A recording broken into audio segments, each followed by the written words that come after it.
Hello and welcome to the morning sports briefing here on Saturday, the 5th of December.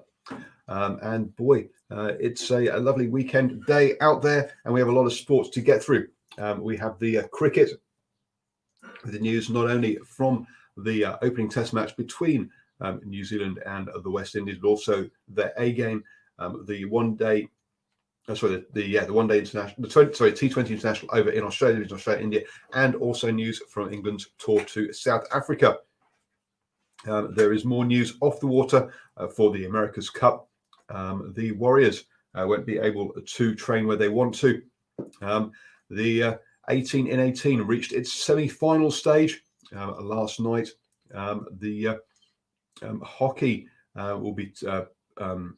Hockey Premier League, or Hockey Premier League is also going ahead today, as well as rugby action and football action as well, and also the Formula One in their penultimate race of the season. Let's start off with the America's Cup. This is your best way to start the day up to speed with all of the important sports news. And don't forget, we come to you at 7 a.m. Every single morning. But if you don't catch us live, you can listen to us on the podcast. So search New Zealand Sports Radio on your favourite podcatcher. And yes, in the America's Cup, we have another spat off the water with Prada saying that they will want to manage the media centre and not the for all of the Challenger series. There is in a statement from Prada, they suggested that there was media perhaps that the defender didn't want in the centre. Said Prada does not share defender's threat to deny accreditation on the basis of articles deemed by the defender to be unpleasant or inaccurate. Prada wants to preserve the freedom of the press and has therefore taken the decision to run this procedure independently in order to guarantee a fair and unbiased screening of the applicants, regardless of their opinions, and based exclusively on strict professional criteria and or security reasons. Team New Zealand replied saying that they had given examples of who thought they should be given priority, but had not threatened to deny accreditation to anybody. So it's interesting there. This is clearly just the latest spat between the challenger of record and the defender off the water. The relationship is not going well.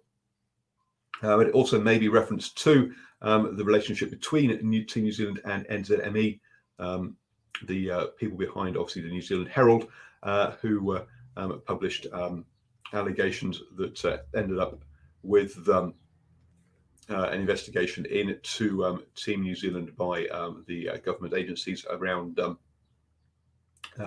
allegations laid by a sacked contractor. Moving on then to the NRL, and the Warriors had hoped to bring over their Australian players to New Zealand to train pre-season just after Christmas. That application has been denied by the government. And the response was it wasn't associated with any approved event or program such as an international sports tournament. And so therefore the Warriors will be heading over to Australia straight after Christmas to run their training camp over there instead. So clearly they wanted to try and do it here with their fans, but unfortunately that is not going to be possible for them. Moving on to the cricket then. And one of the players has been tested positive for coronavirus, which means that Friday's opening one-day international has been postponed until Sunday, with the hope that the series will be on Sunday, Monday and Wednesday. And we'll have to see how that one all pans out. South Africa have not revealed which player tested positive for coronavirus or who the sort of contacts were. So we'll have to wait and see the outcome of that situation.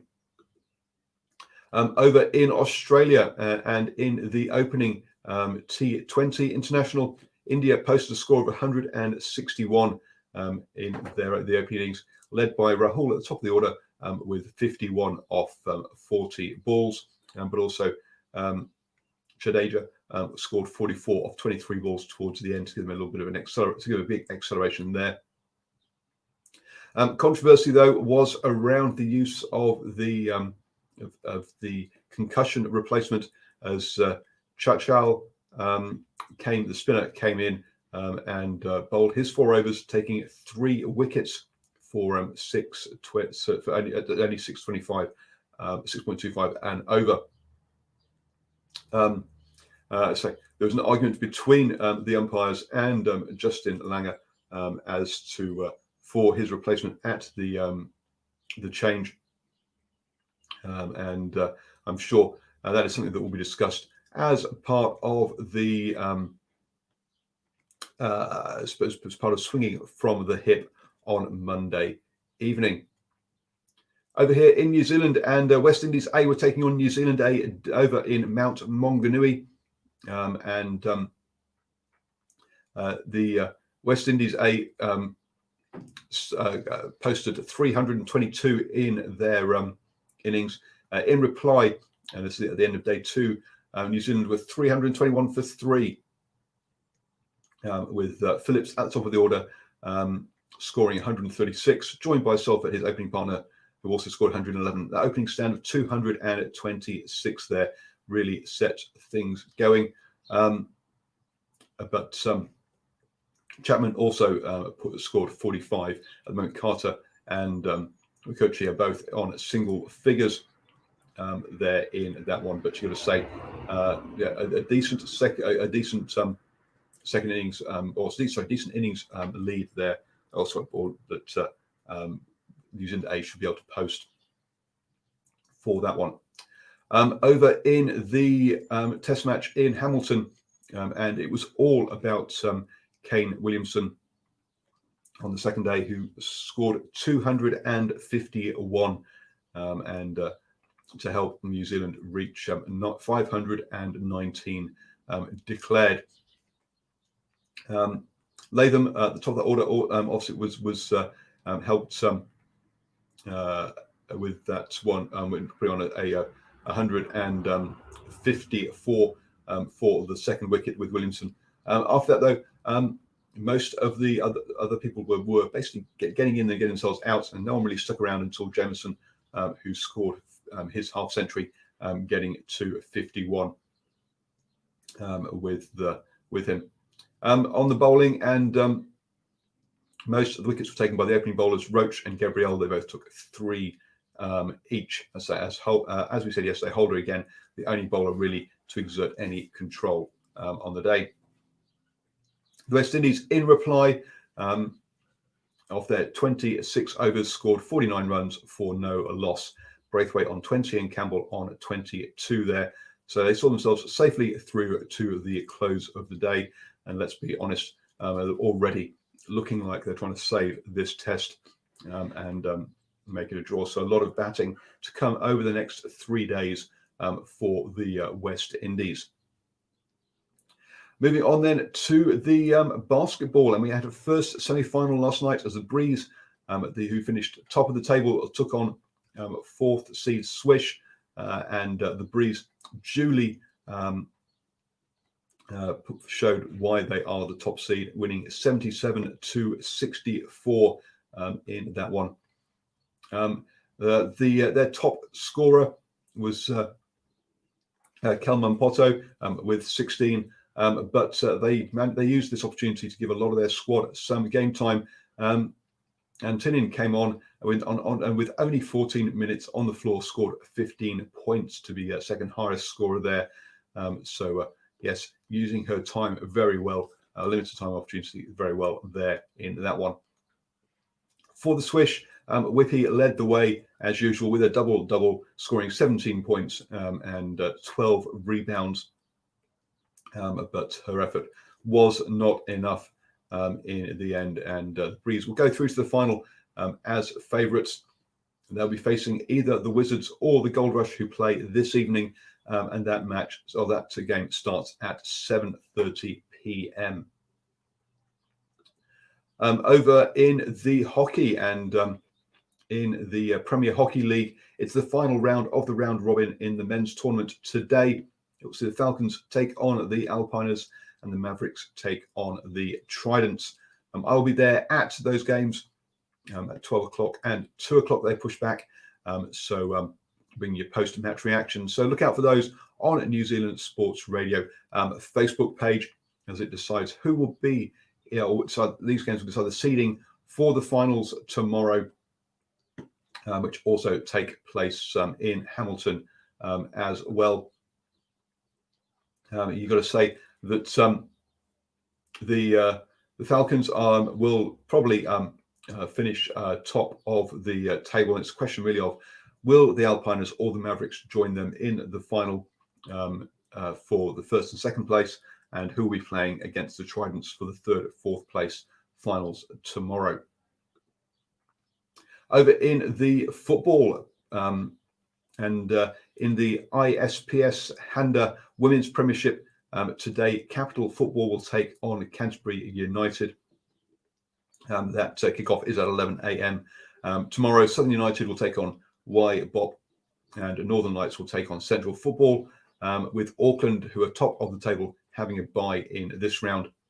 Over in the men's tournament, and all the games are tomorrow on Sunday. So join us. We'll keep you up to date with all of those results in the morning sports briefing, which comes at you at 7 a.m. every single morning. Moving on then to the Formula One, and in Formula One, I've lost my space. At the Shakir Grand Prix, it has been the practice sessions, and George Russell, who has stepped in to replace Hamilton, who is missing this race due to coronavirus. George Russell topped the practice times there, but just quicker than Red Bull's Max Verstappen. Clearly, he's getting used to the car as he has been driving with Williams until recently, and has just been drafted in for this race and potentially the last race as well. So a great start for George Russell there, but clearly he'll be trying everything to go as fast as possible, as other drivers might be testing out setups, and so we can't learn necessarily that much from the practice. We have to wait until qualifying to see how competitive he really is there. Looking at the golf, and in the LPGA, round 2 is currently underway at the Volunteers of America Texas Shootout, and Hull of England is currently leading at 3 under par, one shot ahead of a whole gaggle of players. So it's really tight there at the moment. No Kiwi representatives in that one. Over in the PGA OHL Classic, and it's the second round there as well, with Finau, the American, leading the way at 10 under par. Hodge and Knox just one shot behind him. And we do have a Kiwi representative in this one, and Wilkinson is currently at 2 over par, and you've got to say he's going to need a good second round to avoid the cut and make the weekend's play. So I wish him all the luck in this second round. It hasn't teed off yet. Over in the European PGA Tour, and they've completed their third round in the Golf in Dubai Championship, and Sullivan is leading currently at 21 under par, ahead of Wallace on 19. Again, no Kiwi representatives in that event. Don't forget today that there's a number of big games in the rugby. The Maori All Blacks will be taking on Manoa Pacifica, and I will be at that game bringing you post-match interviews. The first time that I've had the New Zealand Rugby have given me a media pass, so a big day for me in that one. All the other media passes have come from the provincial rugby unions, so very happy with that. Also, don't forget this evening, Australia taking on Argentina, and it'll be interesting to see how the Pumas react to all the controversy around first the suspension and then reinstatement of Matera and 2 other players there. A lot of question marks around the Argentinian rugby union's management of this, of his racist tweets and other reaction to those racist tweets, even if they were 10 years ago. Or many years ago. I'm not sure if it was 10 years actually. Sorry, I may have got that stat wrong or that fact wrong there, folks. Sorry about that. Also, we have the conclusion of the Autumn Nations Cup happening, starting overnight. Fiji will be taking on Georgia. Ireland will play Scotland, and Italy will play Wales. And then Sunday night, or early in the hours, Monday morning, England will take on France as well for the Autumn Nations Cup. Again, we'll bring you all of the results from all of those games here on the morning sports briefing.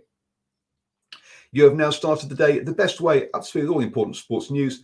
Hope you have a fantastic weekend, everybody. It's going to be a packed one for me, or packed day for me. As I say, I'll be at the hockey and then the rugby later today. So do keep an eye out on the New Zealand Sports Radio Facebook page for all of that coverage.